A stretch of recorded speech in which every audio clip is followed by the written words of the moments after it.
You are asleep, right now, even if your eyes are open. 99% of you watching this are living life like sleepwalkers, on autopilot, controlled by the invisible strings of your own mind. Think this isn't about you? Let's check. Remember yesterday. How many real minutes did you live? Not just exist, but live? 10? 5? 0? Honestly, with yourself, it's not your fault. It's a virus. The virus of unconsciousness, which has infected almost all of humanity. And this virus steals your life, your energy, your happiness, every day. While you sleep, your mind, like a mad dictator, writes the script of your life. Fears, anxieties, regrets, an endless chase for an illusory tomorrow. And you blindly follow this script, thinking it's you. Think this is an exaggeration? Look around. Millions of people wake up every morning with a feeling of heaviness, go to a hated job, return home exhausted, immerse themselves in a screen to forget, and go to bed anxious about the next day. Is this life or a slow fading away? But what if I told you there's a cure? A simple, almost laughable morning habit known to only a few. A habit that in 7 days can begin to pull you out of this matrix of sleep. This isn't magic. This is the science of consciousness, confirmed by the experience of Eckhart Tolle, a man who himself escaped the hell of depression when his mind literally tried to kill him, and now shows the way to millions. Ready to learn the truth about yourself and how to reboot your reality? Then hold on. This will change you. The next few minutes could be the most important of your life. Or you can turn off this video and continue sleeping, convincing yourself that it's not all that bad. The choice is yours. Always. So, waking sleep. Let's dig deeper into this rabbit hole. Eckhart Tolle calls it complete identification with the egoic mind. Your mind is a tool, like a hammer. You can hammer a nail with it, or you can smash your own head. Most people have unconsciously chosen the latter. Their mind doesn't serve them. It uses them.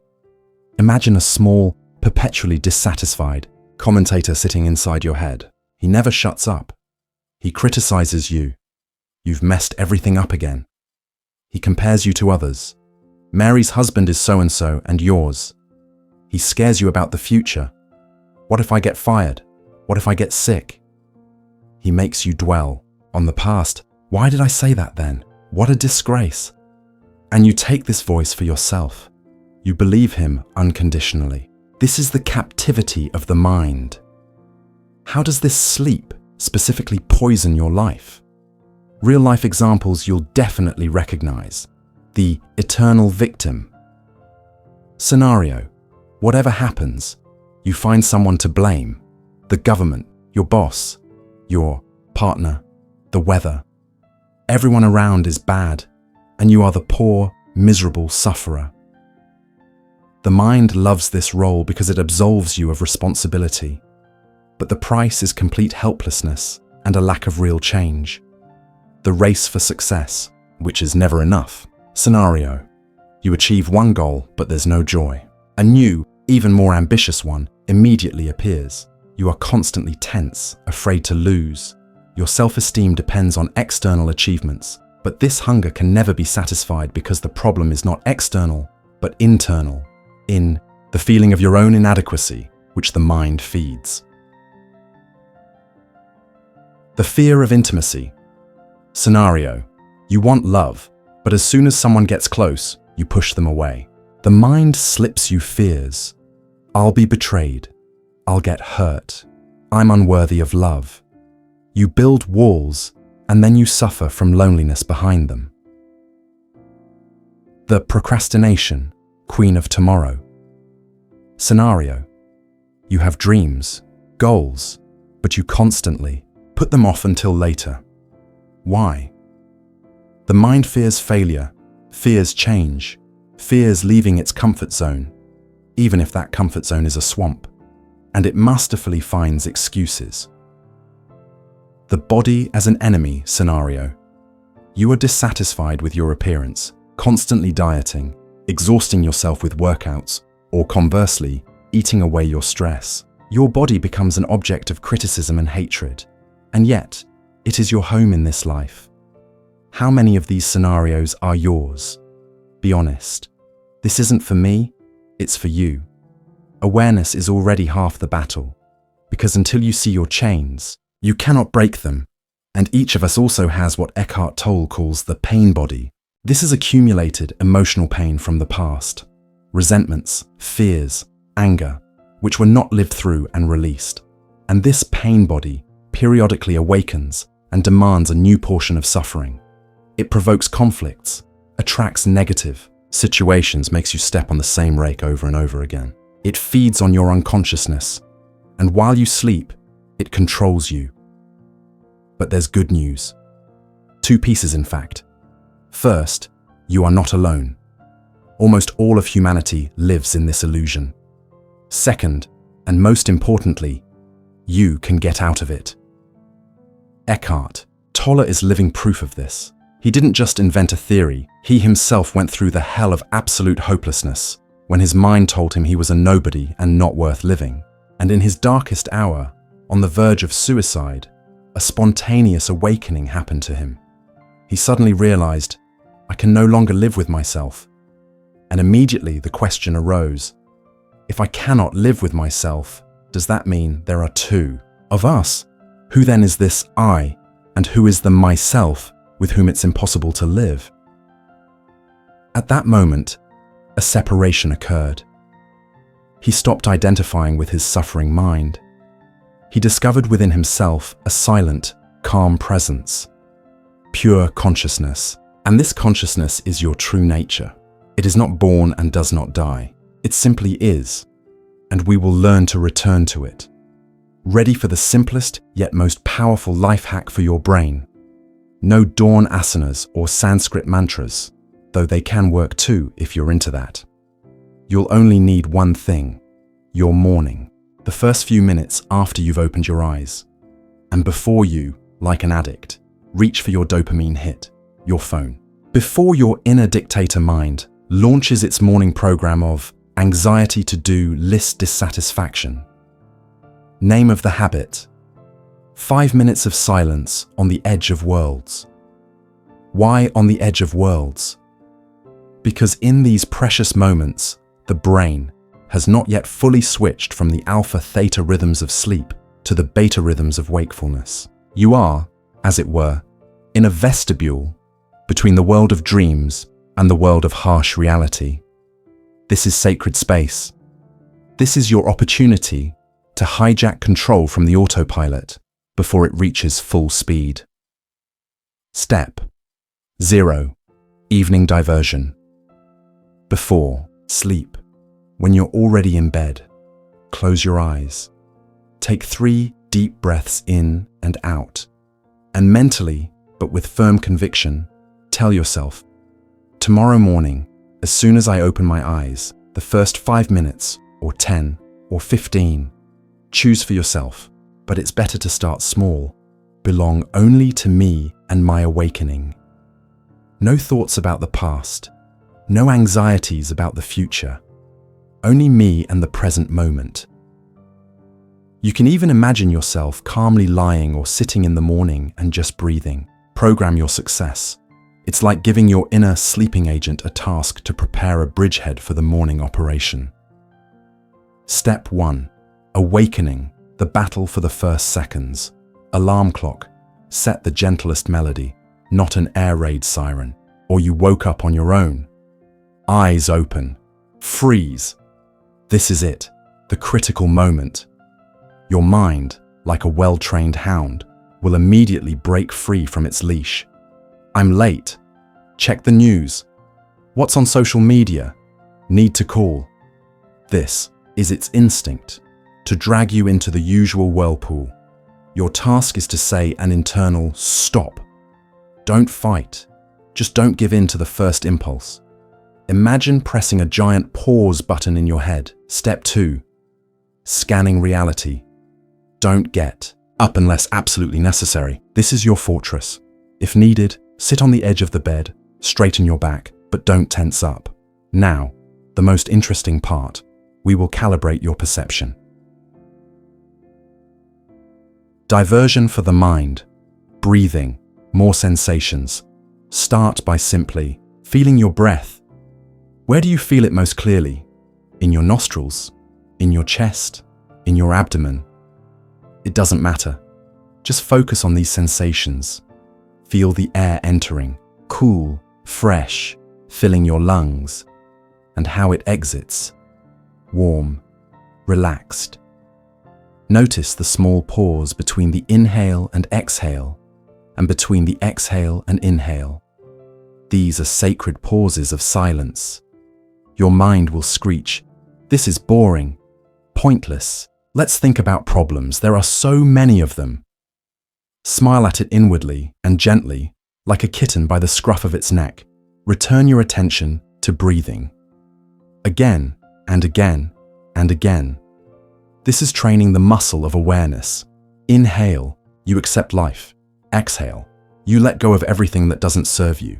Every inhale is a chance to start anew. Every exhale is a small death of the old. Hacking the body. Feel yourself from within, deeper into sensations.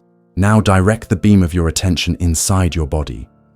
Eckhart Tolle calls this feeling the inner energy field of the body. Try to feel the life pulsating in your hands. It might be a light tingling, warmth, vibration, a feeling of density or lightness. It doesn't matter what you feel. What matters is that you feel. Now shift your attention to your legs, feet. Feel their contact with the bed or floor.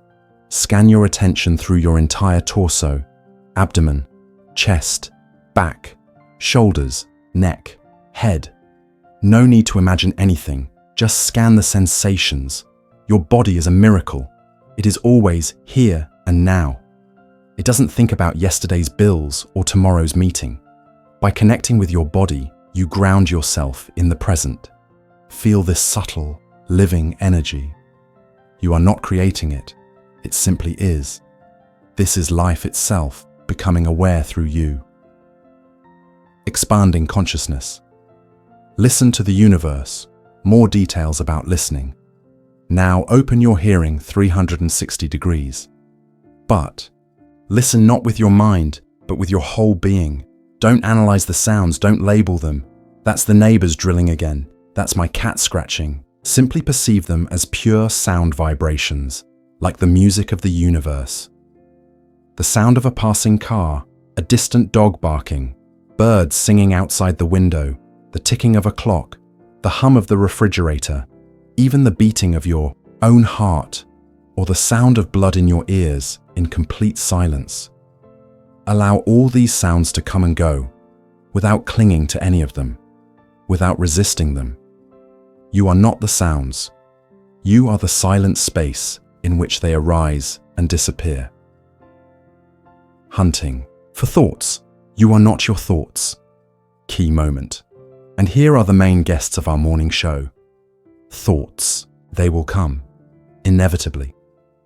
What am I doing? I look stupid, even if no one sees me. I need to check my email urgently. What if there's something important? What if this habit doesn't work? Don't fight them. Don't try to stop them. That's like trying to stop the wind with your hands. Instead, become an observer. Imagine you're sitting in a movie theater and your thoughts are films being shown on the screen. Sometimes it's a comedy, sometimes a drama, sometimes a horror movie. You just watch, without judgment, without involvement. There's a thought about fear. Interesting movie. There's a thought about the to-do list. Familiar plot. There's a thought criticizing me for getting distracted. A classic of the genre.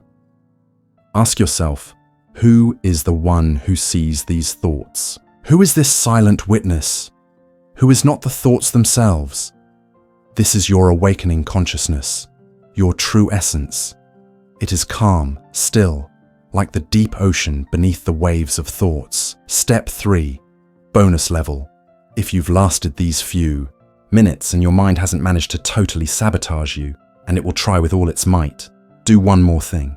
Before you finally emerge into the daytime hustle, find at least 3 things you are sincerely grateful for.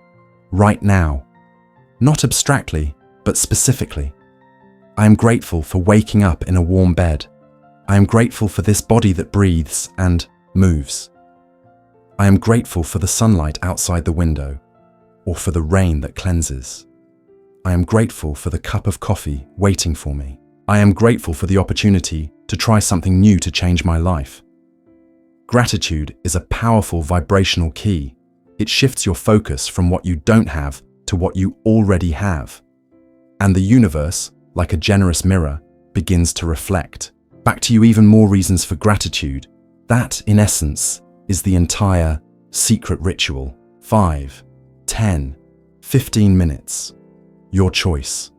Every morning, before you become a robot, your sacred meeting with yourself, with that part of you that is eternal and unchanging.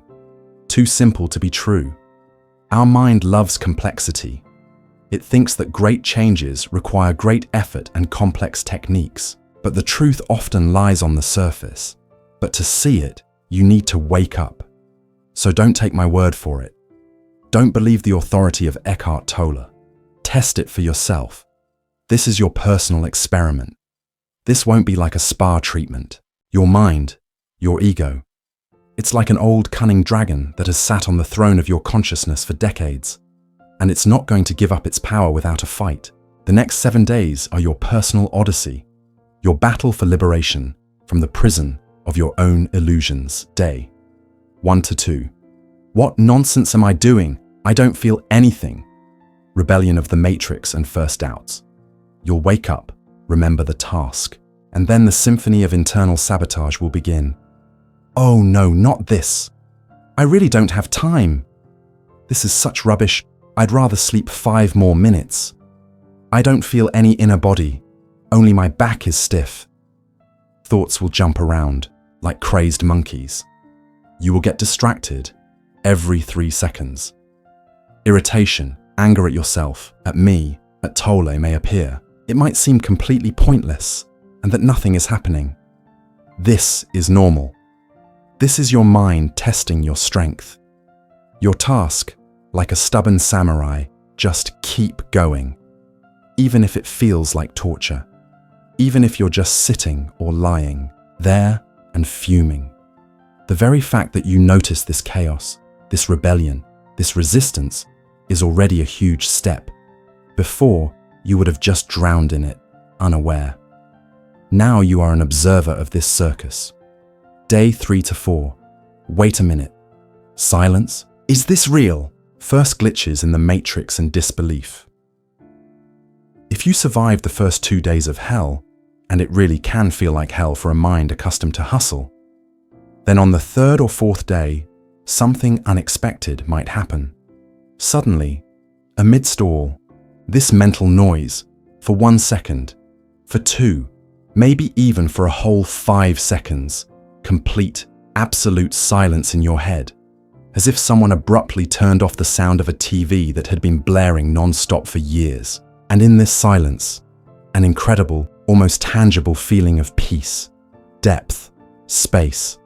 Don't try to analyze it. Don't try to hold on to it. Otherwise, the mind will immediately return with shouts, "What was that? Let's do it again. How do I do it?" Just note to yourself, "Wow, there it is." During the day, you might suddenly notice that you reacted to a typical stressful situation, e.g., someone cut you off on the road, or your child spilled juice on the new carpet, not as violently as usual, as if a small but life-saving pause appeared between the event and your reaction. In this pause, you were able to choose your reaction, not just explode on autopilot. This is it, the first fruits of your morning guard duty. Day 5-6. The world seems brighter, or have I gained sight?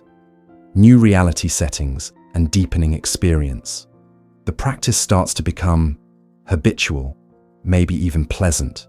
You're no longer forcing yourself as much as you're looking forward to these morning minutes with interest.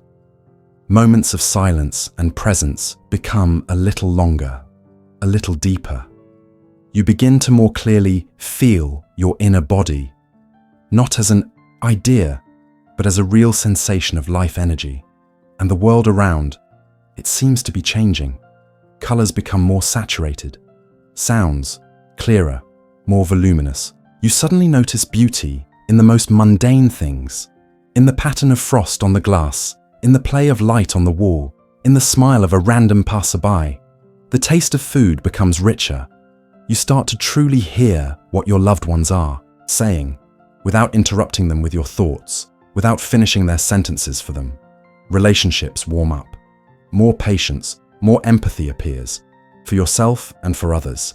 It's as if you've taken off dirty, fogged-up glasses through which you've looked at the world all your life. Day 7. I don't want to sleep anymore. This is just the beginning. A week, 7 days. You did it. Regardless of how successful each morning session was, you held on. Look back. Compare your state now, your usual level of anxiety, your reactions, your general well-being, with what it was just 7 days ago. Most likely, you'll notice a difference. Maybe it's more inner peace, maybe more mental clarity, maybe fewer automatic, destructive reactions, maybe just a feeling that you've become a little more real. This is not the finish line. It doesn't mean you've reached enlightenment and will now levitate.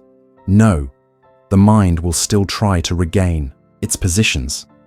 Old habits will make themselves known, but now you have a weapon. You have experience. You know there's another way to live. You've tasted freedom from the tyranny of the mind, and that taste is unforgettable. This is not the point of no return. It is rather a point of choice. To continue on this path consciously, or to let the old swamp suck you back in. This morning habit is like a key you've found and learned to use. Now your task is not to forget to insert it into the lock every morning, opening the door to the present moment, to your awakened life. You think this is all just to become a little calmer and be less nervous about trifles. Oh no, that's just the tip of the iceberg. The awakening of your consciousness is not just personal growth. It's a fundamental shift in your being that affects absolutely all areas of your life. And here's why it's more important than any material, possessions or career achievements. Your money and career, new level. When you act from a state of presence, not from fear or greed dictated by the ego, you start making completely different decisions. You see opportunities that were previously hidden behind the veil of your anxieties. You stop clinging to a stable but hated job and dare to follow your true calling. Surprisingly, it's often then that money starts to come more easily, as a side effect of your fulfillment. You start creating value, not just earning a living. Creative ideas flow because you are connected to a deeper source. Your relationships, depth and sincerity. Imagine communicating with a loved one, and there's no constant internal dialogue, judgment, or expectation in your head. You just listen, you just see them, truly, without the filters of your past experience and projections. It's magic. Silly quarrels over trifles disappear because you stop reacting from your pain body. True intimacy, understanding, and acceptance emerge. You begin to love not the ideal image your mind painted, but the living, imperfect person beside you. And this applies not only to romantic relationships, but also to friendships, relationships with parents, with children. Your health, true healing. It's scientifically proven that chronic stress, generated by negative thinking, is one of the main causes of most modern diseases. When you learn to escape the grip of a restless mind, you literally remove poison from your system. Cortisol levels decrease, blood pressure normalizes, sleep improves, and immunity strengthens. The body begins to self-heal because you stop interfering with its internal war. You start to better feel your body's needs. When it needs rest, what food is good for it? Your mission and purpose, hearing the soul's call. Each of us has a unique gift, a unique purpose in this life. But as long as our mind screams incessantly, we cannot hear the quiet whisper of our soul. When you create inner space of silence through the practice of presence, you begin to pick up these subtle signals. It becomes clear to you what is truly important, not what is imposed by society, parents, or advertising. You stop doing what you should and start doing what you were born to do with incredible energy and joy. And it is then that life becomes filled with deep meaning. Your perception of the world, magic in the mundane. When the veil of the mind dissipates, you begin to see the world as it truly is, incredibly beautiful, alive, full of wonders. Mundane, things suddenly acquire depth and significance. A sunrise, birdsong, the taste of simple food, a stranger's smile, all become sources of quiet joy. Life ceases to be a series of problems to be solved and turns into an amazing adventure to be lived with every atom of your being. Boredom disappears because the present moment is always new and fresh. Understand one simple yet astounding thing. The world around you is a mirror of your inner state. If a war of thoughts, fears, and judgment rages within you, that is precisely what you will see and attract externally. If peace, acceptance, and clarity reign within you, the world begins to respond to you in kind.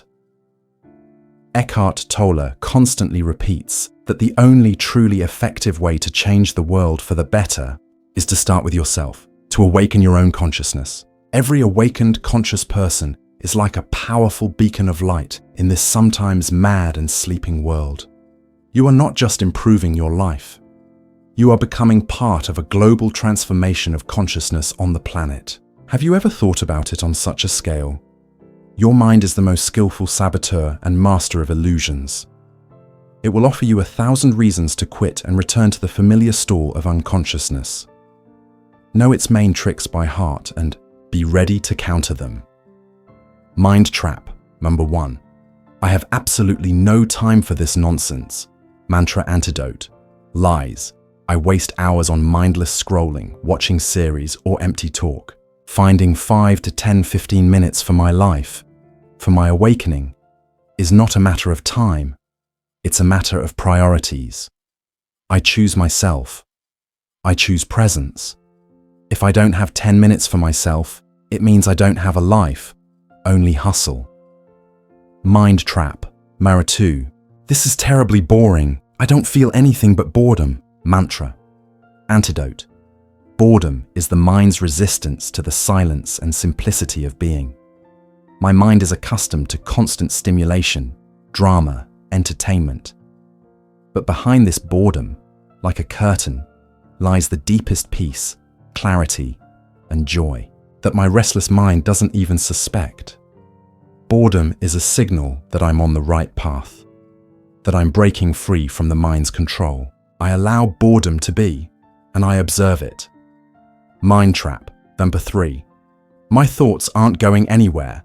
I'm doing everything wrong. This isn't for me. Mantra antidote. The goal is not to stop thoughts. This is impossible for most of us, but to realize that I am not my thoughts. I am the silent space in which thoughts appear and disappear, like clouds in the sky. Every time I notice my thoughts without getting involved in them, I take a step towards freedom. I'm not doing it wrong. I am learning. And the mere observation of thoughts is already a huge success. Mind trap. 4. I missed 1, 2, 3 days. It's all ruined. I have to start over, and I don't have the strength. Mantra antidote. This is my ego's perfectionism. Missing a day is not failure, it's part of the journey. I'm not a robot. I'm human. If I stumble and fall, I don't lie in the mud, cursing myself. I get up, dust myself off, and move on. Today is a new day, a new chance. I simply return to the practice this morning, without self-flagellation, with love and compassion for myself. Mind trap. 5. Well, I practiced for a week. Nothing. Much has changed. It's all a deception. Mantra antidote. Changes can be subtle, gradual. My mind expects fireworks and instant enlightenment, like in the movies. But real transformation often happens unnoticed, like a tree growing. I trust the process. I continue the practice not for some specific result, but for the process of presence itself. And I pay attention to small shifts. Have I become a little calmer?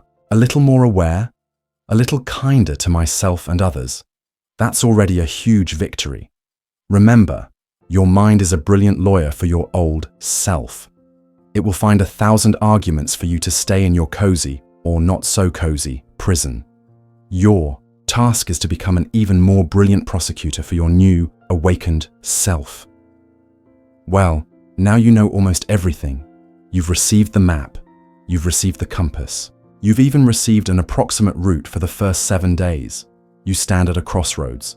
And this isn't just a choice of to do or not to do some morning thing.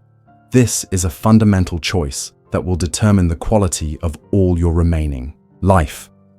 Like in The Matrix. Remember, Morpheus offers Neo 2 pills. The blue pill. You close this video. You forget everything you heard. You return to your usual waking sleep. You continue to live on autopilot, controlled by your restless mind. You complain about life, about people, about circumstances. You wait for someone or something to come and save you. This path is familiar, predictable, and let's be honest, for most, a path to disappointment, regrets, and quiet despair. The red pill. You accept the challenge. You decide to try. You give yourself a chance to find out who you really are, beyond your thoughts and emotions. You begin this morning journey into yourself. This is a path into the unknown. It will require discipline, courage, honesty with yourself. There will be difficulties, doubts, setbacks. But this is the path to freedom, to real, genuine life, to the joy of being, to peace of mind, to the realization of your incredible potential. This morning habit is your personal red pill. It's not magical. It won't do all the work for you. It's a key, a tool, but you yourself must open the door to a new reality. And not just open it, but consciously enter it every day. So what do you choose right now? Not tomorrow, not later. Now, continue being a puppet of your mind, living someone else's imposed program. Or risk it, stake your familiar illusions, and a damn 5-10 minutes every morning to find your true self and start living in a way you never even dreamed of. Your first task on the path to awakening. If you're not a coward and are ready for real changes, right now, without delaying for a second, write one word in the comments under this video that reflects your decision. It could be challenge, awakening, acting, risking, freedom, or any other word that comes from the depths of your being. This is your public declaration of intent. This is the first step out of the matrix. Share this video, not just with 3 people, but with those whom you sincerely love and wish true happiness and freedom. Perhaps this will be the most valuable gift you have ever given them. Become a catalyst for awakening for your surroundings. Subscribe to this channel and hit the bell icon, because here we won't just chat. Here, together, step by step, we will dismantle old programs atom by atom and build a new reality. Practical tools, deep insights, and the support of a community of fellow awakening warriors of light await you. Create your altar of awakening for the morning. It could be just a comfortable cushion, a candle, a picture that inspires you, a small reminder of your intention. And the most important, most necessary thing, start tomorrow morning. Not when I'm in the mood. Not when I've dealt with my affairs. Not from Monday. Tomorrow. Because someday is code word for never. Your old life ended the moment you finished watching this video. The new one begins with the first conscious morning. Enough being a passive spectator of your own life. Enough being a slave to your thoughts and emotions. Become the architect of your reality. Become the master of your mind. Wake up. The matrix awaits your decision, and the universe is holding its breath in anticipation of your first step. See, in awakened reality, it's much more real than you think.